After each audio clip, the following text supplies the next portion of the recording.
Mas magiging kapanapanabik ang mga susunod na kabanata ng si Gabo simula ngayong Lunes dahil tuluyan ng haharap si Gabo sa isang desisyong maaaring magbago ng kanyang buhay. Sa gitna ng matinding pangangailangan, tatanggapin na niya ang kanyang unang misyon na may direktang kinalaman kay Mr. Chan. Ang naturang misyon ay hindi magiging madali dahil dito unang makakaharap ni Gabo ang grupo nina Sam sa kanilang pagtatagpo. Inaasahang magsisimula ang serye ng mga tensyon, komprontasyon, at mga pangyayaring magpapabilis sa takbo ng istorya. Ngunit ang dahilan ng pagtanggap ni Gabo sa mapanganib na misyon ay mas mabigat kaysa sa anumang kapalit. Gagawin niya ang lahat upang mailigtas ang kanyang amang nanganganib ang buhay, kahit pa ang kapalit nito ay ang kanyang sariling kaligtasan. Samantala, mapapansin din ang pagbabago sa pananaw ni Sam kay Gabo.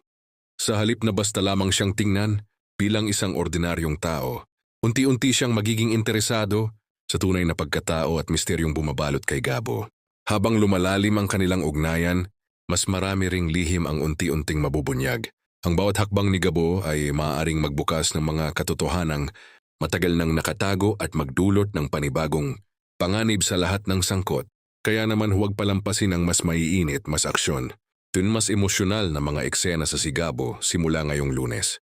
Maraming revelasyon, matitinding bakbakan, at nakakagulat na mga pangyayari ang tiyak na magpapakapit sa mga manonood hanggang sa huling minuto ng bawat episode.